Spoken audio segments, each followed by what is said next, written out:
பிரைஸ்லா Joy TV நேயர்கள் உங்கள் அனைவருக்கும் வேதத்தை அறிந்து விடுதலை பெறு என்ற நிகழ்ச்சிக்கு கர்த்தரின் விடுதலை ஊழியத்தின் சார்பாக உங்கள் யாவரையும் அன்புடன் வாழ்த்தி வரவேற்கிறேன். இன்றைய நாளிலே நாம் தொடர்ச்சியாக மத்தேயு சுவிசேஷத்தை நாம் தியானித்து வருகிறோம்.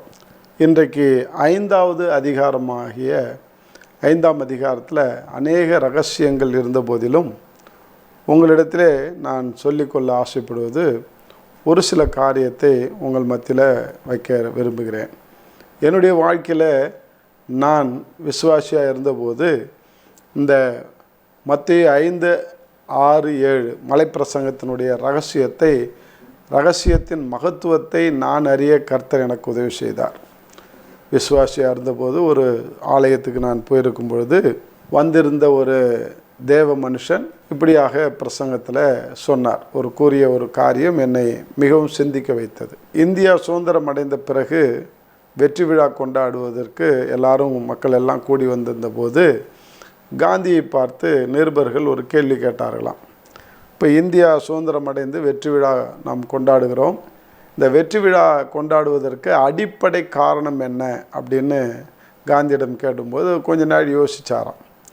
திரும்பி ஏன் யோசிக்கிறீங்க, பதில் சொல்லுங்கள் அப்படின்னு சொல்லும்பொழுது அவர் சொன்னாராம், நீங்கள் இந்தியா சுதந்திரம் அடைந்து வெற்றி விழா கொண்டாடுவதற்கு காரணம் என்னன்னு கேட்டிருந்தால் நான் 1008 காரணத்தை சொல்லியிருப்பேன். நீங்கள் அடிப்படை காரணம் என்ன என்பது கேட்டதுக்காக நான் யோசிக்கிறேன் அப்படின்னாங்களாம். அப்போ அந்த நிருபர்லாம் சொன்னாங்களாம், இல்லை அடிப்படை காரணம் தான் எங்களுக்கு தேவை அப்படின்னோடனே காந்திஜி கொஞ்சம் யோசித்து இந்தியா சுதந்திரம் அடைந்து வெற்றி விழா கொண்டாடுவதற்கு அடிப்படை காரணம் பைபிள் அப்படின்னாராம். எல்லாரும் உடனே என்னாச்சு, நீங்கள் கையில் பகவத்கீதையை வச்சுருக்கிறீங்க, நீங்கள் பைபிள்னு சொல்கிறீங்களே அப்படின்னோடனே அவர் சொன்னாராம் பொறுமையாக, நான் பகவத்கீதை தான் கையில் வச்சுருக்கிறேன், இப்பொழுதும் ராம் தான் நான் உக்காந்தேன். ஆனால் நான் இந்த பகவத்கீதையிலிருந்து கண்ணுக்கு கண், பல்லுக்கு பல், சதைக்கு சதை, ரத்தத்துக்கு ரத்தம் என்று தான் கற்றுக்கொண்டேன். ஆனால் இந்த பைபிளோ ஒரு கன்னத்தை அடித்தா மறு கன்னத்தை கொடு என்ற சத்தியத்தின் மூலமாக நான் அகிம்சை என்ற சத்தியத்தை நான் கற்றுக்கொண்டேன். அதன் பிறகுதான் அந்த அகிம்சா முறையில் நான் போராடி இந்த சுதந்திரத்தை அடையிறதுக்கு காரணமாக இருந்தது வெற்றி விழா கொண்டாடுவதற்கு. அதனால்தான் பைபிள் என்று சொன்னேன் என்றாராம். அப்போ இன்னொரு நிருபர் கேட்டாங்களாம், you are supporting from Christian அப்படின்னு. நானும் நீங்கள் கிறிஸ்தவர்களுக்கு நீங்கள் ஆதரவு அளிக்கிறீங்களா அப்படின்னு. அப்போ காந்தி சொன்ன ஒரு வார்த்தை என்னை மிகவும் சிந்திக்க வைத்தது. நான் கிறிஸ்தவர்களை வெறுக்கிறேன், கிறிஸ்தவத்தையோ நேசிக்கிறேன். ஏனென்றால் ஒவ்வொரு கிறிஸ்தவனும் இயேசு சொன்னதைப் போல வாழ்ந்தான் என்றால் உலகமே அமைதி நாடாக மாறிவிடும். ஆனால் ஒவ்வொரு கிறிஸ்தவனும் அப்படி நடக்காததுனால இன்றைக்கு ஆர்மிக்கு, அதாவது இராணுவத்துக்கு பல ஆயிரம் கோடிகள் இன்றைக்கி செலவு பண்ணிட்டு கொண்டிருக்கிறார்கள். எனவே கிறிஸ்தவர்களை நான் வெறுக்கிறேன், கிறிஸ்துவத்தையோ நான் நேசிக்கிறேன் என்று அவர் சொன்னாராம். மீண்டுமாக நான் முடிவெடுக்க முடியாத சூழ்நிலை வரும்பொழுதும், நான் குழப்பமான வேலையில் இருக்கும் பொழுதும் அதிகமாக நான் மத்தேயு 5, 6, 7 என்ற மலைப்பிரசங்கத்தை வாசிப்பேன். அப்பொழுது எனக்கு தெளிவு பிறக்கும் என்று சொல்லி அவர் சொன்னதாக அந்த ஊழியக்காரர் அந்த செய்தியில் சொன்னார். அப்போ தான் எனக்கு அதில் ஒரு பயங்கரமான ஒரு காரியத்தை, விழிப்புணர்வை எனக்கு ஆண்டவர் கொடுத்தார். கிறிஸ்தவர்களை வெறுக்கிறேன், கிறிஸ்தவத்தையோ நேசிக்கிறேன். ஏனென்றால் ஒவ்வொரு கிறிஸ்தவனும் இயேசு சொன்னதைப் போல நடக்காததுனால இந்த உலகத்தில் சண்டை சச்சரவமாக இருக்குது அப்படின்னார். அப்போ அன்பாவிலே, அப்போ அவர் முடிவெடுக்க முடியாத சூழ்நிலை வரும்போது நான் அதிகமாக மத்தேயு மலைப்பிரசங்கத்தை வாசிப்பேன் என்று சொன்னார். அப்போ நமக்கு கொடுக்கப்பட்ட இந்த மலைப்பிரசங்கத்தை நாம் இன்னும் வாசிக்கலையே, இதை இன்னும் கருத்தாக வாசிக்க வேண்டும் என்று சொல்லி அன்னையிலிருந்து இன்றைய வரைக்கும் 30 வருஷமாக அந்த மலைப்பிரசங்கத்தை நான் கருத்தாக வாசித்ததுனால அநேக புதையல்களை நான் எடுப்பதைப் போல எடுத்துக்கொண்டிருக்கிறேன். அன்பாக என்னுடைய வாழ்க்கையில் அந்த மத்தேயு 5, 6, 7 பெரிய ஆசீர்வாதத்தை கொண்டு வந்தது. அது நான் போக அடுத்தடுத்த காரியத்திலே சொல்லுகிறேன். இன்றைய நாளிலே காந்தி ஒரு சத்தியத்தை, அதாவது மத்தேயு 5, 38, 39 சொல்லப்பட்ட வார்த்தைக்கு கீழ்ப்படிந்ததுனால இன்றைக்கி இந்தியாவுக்கு சுதந்திரம் வாங்கி கொடுக்க அது ஏதுவாக இருந்தது என்றால், இந்தியாவினுடைய அடிமைத்தனத்திலிருந்து அது விடுதலை கொடுத்தது என்றால், இன்றைக்கு நாம் கிறிஸ்தவர்களாக இருக்கிற நாம் அநேக அடிமைத்தனத்தில் இருக்கிறோம். நமக்கு அது விடுதலை கொடுக்க வல்லமை உள்ளதாக இருக்கிறது அன்பானே. அதோடு இல்லாமல் ஒரே ஒரு வார்த்தைக்கு அவர் கீழ்ப்படிஞ்சதுனால இன்றைக்கி உலகம் போற்றக்கூடிய மகானாக மாறி இருக்கிறார். அதே போல் இன்றைக்கு நாம் ஆண்டவர் இயேசு கிறிஸ்து சொன்ன அந்த மலைப்பிரசங்கத்துக்கு ஒவ்வொரு வார்த்தைக்கும் நாம் கீழ்ப்படிந்தோம் என்றால் நிச்சயமாக உலகத்திலே எல்லாரை காட்டிலும் நம்ம மிக பாக்கியவானாக இருப்போம். இதுதான் எனக்கு அசைக்க முடியாத நம்பிக்கையாக அந்த காலத்தில் 30 வருஷத்துக்கு முன்னாடி நான் அதை முடிவெடுத்தேன். அன்னையிலிருந்து இன்னைய வரைக்கும் நான் வாசித்து வருகிறேன். அதில் அநேக சத்தியங்கள் உங்களுக்கு சொல்லப்பட்டிருக்கிறது. இன்றைக்கி பாக்கியவான் யார் பாக்கியவான் என்று 9 காரியங்கள் சொல்லப்பட்டிருக்கு. இதெல்லாம் நீங்கள் வீட்டில் தியானித்து பாருங்கள். எனக்கு மிக முக்கியமான ஒரு காரியத்தை மட்டும் நான் இன்றைக்கு உங்களுக்கு சொல்லிக்கொள்ள ஆசைப்படுகிறேன். மத்தேயு 5ஆம் அதிகாரம் 20வது வசனத்தில் இப்படியாக சொல்லப்பட்டிருக்கிறது. வேதபாரகர் பரிசேயர் என்பவர்களுடைய நீதியிலும் உங்கள் நீதி அதிகமாயிராவிட்டால் பரலோக ராஜ்யம் பிரவேசிப்பதில்லை என்று உங்களுக்கு பிரவேசிக்க மாட்டீர்கள் என்று உங்களுக்கு சொல்கிறேன் என்று. இந்த வார்த்தை என்னை மிகவும் சிந்திக்க வைத்தது. நான் கிறிஸ்துவனானதுக்கு காரணமே பரலோக ராஜ்யத்துக்கு பிரவேசிக்க தான். அப்போ இங்கே ஆண்டவர் அழகாக சொல்கிறாரு, வேதபாரகர் பரிசேயர் என்பவர்களுடைய நீதியிலும் உங்கள் நீதி அதிகமாயிராவிட்டால் அப்படின்றார். அப்போ இந்த இக்காலத்து கிறிஸ்துவலாக இருக்கிற நமக்கு ஆண்டவர் சொல்லி கொடுக்குற ஒரு மிகப்பெரிய ஒரு ரகசியம் என்ன, ஒரு பெரிய சத்தியம் என்ன அப்படின்னாக்கா, வேதபாரகர் பரிசேயர் என்பவர்களுடைய நீதியிலும் நம்முடைய நீதி அதிகமாயிராவிட்டால் நம்ம பரலோக ராஜ்யம் போக முடியாதுன்றார். அப்போ நான் உண்மையிலே இந்த வார்த்தையை வைத்து மிகவும் அதிகமாக தியானித்து ஆண்டவரிடத்திலே காத்திருந்தேன். ஆண்டவரே, நீதியை தேட சொல்லி எனக்கு கற்றுக் கொடுத்தீங்க, ஆனால் அதிக நீதி என்னன்னு எனக்கு சொல்லித்தரலையே. இப்போ அதிக நீதி என்ன என்பதை நீங்கள் சொல்லாத வரைக்கும் இந்த இடத்த விட்டு நான் எழுந்திருக்க மாட்டேன் என்று சொல்லி முழங்காலில் நின்று நான் ஆண்டவரிடத்திலே செபிக்க ஆரம்பித்தேன். ஆண்டவர் மிக நாட்கள் சென்ன பிறகு ஒரே ஒரு வார்த்தை சொன்னார், கீழப்படி அப்படின்னார். அதிக நீதினா வேதபாரகர் வேதத்தை படி கரைச்சி குடித்தவர்கள், அவர்களுடைய நீதியிலும் இக்காலத்து கிறிஸ்துவலாக இருக்கிற நவீன காலத்து கிறிஸ்துவலாக இருக்கிற நம்மிடத்தில் அதிக நீதி ஆண்டவர் எதிர்பார்க்கிறார். இதை சொன்ன வெளிப்படுத்தின விசேஷத்தில் கூட இந்த வார்த்தையை ஆண்டவர் கன்ஃபார்ம் பண்ணுறார். என்ன சொல்கிறாருன்னா, நீதி செய்கிறவன் இன்னும் நீதி செய்யட்டும், அநியாயம் செய்கிறவன் இன்னும் அநியாயமாக இருக்கட்டும்ன்றார். அப்போ இன்னும் அப்படின்னும்போது தான் இந்த அதிக நீதி அதில் வருகிறதை நாம் பார்க்குறோம்.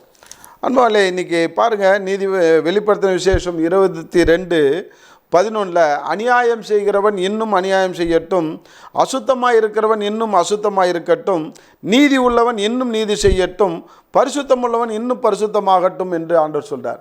இது ஏன் சொன்னார் அப்படின்னாக்கா, இன்றைக்கி அந்த அதிக நீதியை நம்ம இடத்துல எதிர்பார்க்கிறோம். அன்பாலே, அந்த அதிக நீதி இருந்தால் தான் நம்ம பரலோகத்துக்கு போக முடியும் என்று. அது அதிக நீதி என்ன அப்படின்னாக்கா, கீழப்படி அப்படின்னார். கொலை செய்யாதிருப்பாயாக என்பது பூர்வத்தாருக்கு உரைக்கப்பட்டது என்று கேள்விப்பட்டிருப்பீர்கள். நான் உங்களுக்கு சொல்கிறேன், தன் சகோதரனை நியாயமில்லாமல் கோபித்துக் கொள்வன் நியாயத்தீர்ப்புக்கு ஏதுவாயிருப்பான், தன் சகோதரனை வீணர் என்று சொல்கிறவன் ஆலோசனை சங்கத்துக்கு ஏதுவாயிருப்பான், மூடனே என்று சொல்கிறவன் எரி நரகத்துக்கு ஏதுவாயிருப்பான் என்றார். அப்போ பாருங்கள், இங்கே நான் உங்களுக்கு சொல்கிறேன் என்று எதெல்லாம் இயேசு ஆண்டவர் உயிரோடு இருக்கும்போது சொன்னாதோ அதுதான் அதிக நீதி என்று எனக்கு கற்றுக் கொடுத்தார். அப்போ கொலை செய்யாதிருப்பாயாக, அது மோசேக்கு சொல்லப்பட்ட நீதி, அது பிரமாணம், நியாய பிரமாணம். நான் உங்களுக்கு சொல்கிறேன், இயேசு உயிரோடு இருந்த காலத்தில் சொன்னது கோபித்து கொள்ளாதிருப்பாயாக என்பது. அப்போ கொலை செய்யாதிருப்பாயாக என்பது நீதி, கோபித்து கொள்ளாதிருப்பாயாக என்பது அதிக நீதி. இப்போ அதே போல் இன்றைக்கி நாம் கோபித்து கொள்ளாமல் இருக்கிறோமா? அன்பால், இன்றைக்கி நம்ம எவ்வளோ பேர்கிட்ட நம்ம கோபித்து கொண்டு இன்றைக்கி நம்மளுடைய கோபத்தை காமிச்சு கொண்டு இருக்கிறோம். அன்பால், இன்றைக்கி அந்த கோபித்து கொள்ளாதிருப்பாயாக என்பது அதிக நீதியாக இருக்கிறது. அதே போல் மத்தேயு 5ஆம் அதிகாரம் 27 சொல்கிறாரு, விபச்சாரம் செய்யாதிருப்பாயாக என்று உரைக்கப்பட்டதை கேள்விப்பட்டிருப்பீர்கள். நான் உங்களுக்கு சொல்கிறேன், ஒரு ஸ்திரியை இச்சையோடு பார்க்கிற எவனும் தன் இருதயத்தில் அவளோடு விபச்சாரம் செய்தாயிற்றுன்றார். அப்போ பாருங்கள், விபச்சாரம் செய்யாதிருப்பாயாக என்பது நீதி, இச்சையோடு பார்க்காது இருப்பாயாக என்பது அதிக நீதி. இப்படி ஆண்டவர் எதையெல்லாம் நான் உங்களுக்கு சொல்கிறேன் என்று சொன்னாரோ புதிய ஏற்பாட்டிலே, அதுதான் இன்றைக்கு அதிக நீதியாக இருக்கிறது. இன்றைக்கு இக்காலத்து கிறிஸ்துவலாக இருக்கிற நாம் பரலோக ராஜ்யத்துக்கு பிரவேசிக்க வேண்டும் என்றால் இன்றைக்கி ஆண்டவர் சொன்ன அந்த அதிக நீதியின்படி வாழ நாம் ஒப்பு கொடுக்க வேண்டும். அன்பாலே, இன்றைக்கி அதான் சொல்கிறார். பாருங்கள், கண்ணுக்கு கண் பல்லுக்கு பல் என்று உரைக்கப்பட்டதை கேள்விப்பட்டிருப்பேன். நான் உங்களுக்கு சொல்கிறேன், தீமையோடு எதிர்த்து நிற்க வேண்டாம். இதை தான் காந்தி கடைபிடித்து வாழ்ந்தார். வெள்ளைக்காரங்களோடு எதிர்த்து நிற்கலிங்க, அவங்களோட அவங்களா என்ன செஞ்சார், கோஆப்ரேட் பண்ணார். அவர்களுக்கு உள்ளிருப்பு போராட்டத்தை நடத்தினார், சத்தியாகிரக போராட்டத்தை நடத்தினார். இப்படி நடத்தி அடித்தாக்கா ஒரு காந்தியினுடைய வாழ்க்கையில் ஒரு நடந்த சம்பவத்தை சொல்கிறேன். அவர் ஒரு தடவை அந்த ட்ரெயினில் போகும்போது ஒரு வெள்ளைக்காரன் அவரை எட்டி உதைச்சிட்டானான். கொஞ்ச நாள் சென்ன பிறகு அவர் அந்த வெள்ளைக்காரனுக்கு ஒரு ஷூவை பரிசாக கொண்டு வந்தார், 2 காலுக்கு ஷூவை. அப்போ அவன் போட்டு ஆச்சரியப்பட்டுட்டு அந்த வெள்ளைக்கார துரை வந்து ஆச்சரியப்பட்டார். என்னுடைய சைஸ் உனக்கு எப்படி தெரியணுன்னே அவர் அப்போ உதைச்ச அந்த முதுகில் உதைச்ச அந்த பனியன், வெள்ளை பனியனில் அந்த ஷூ கரை அப்படியே படிஞ்சிருந்ததை இதை பார்த்து நான் தைச்சி கொடுத்தேன் அப்படின்னா. அப்போ தீமைக்கு நன்மையை செய்து அவர் தீமையை நன்மையினால் வென்றார் என்று பார்க்கிறோம். அன்பாவிலே இன்றைக்கி அதுதான் இன்றைக்கி ஒரு கன்னத்தில் அடித்தா மறு கன்னத்தை கொடு என்ற சத்தியத்தை அவர் கடைபிடித்து இந்த சுதந்திரத்தை வாங்கி கொடுத்த மகானாக இருக்கிறார். இன்றைக்கி நான் ஆண்டவரிடத்தில் நமக்கு கற்றுக்கொள்ள வேண்டிய சத்தியம் என்னென்னாக்கா, மத்தேயில 5வது அதிகாரம் 43 உனக்கு அடுத்தவனை நேசித்து உன் சத்துருவை பயப்பாய் என்று சொல்லப்பட்டதை கேள்விப்பட்டிருப்பீர்கள். நான் உங்களுக்கு சொல்கிறேன், உங்கள் சத்துருக்களையும் சிநேகியுங்கள், உங்களை சபிப்பவர்களை ஆசீர்வதியுங்கள், உங்களை பயக்கிறவர்களுக்கு நன்மை செய்யுங்கள், உங்களை நிந்திக்கிறவர்களுக்கும் உங்களை துன்பப்படுத்துவதற்காக ஜெபம் பண்ணுங்கள் அப்படின்னார்.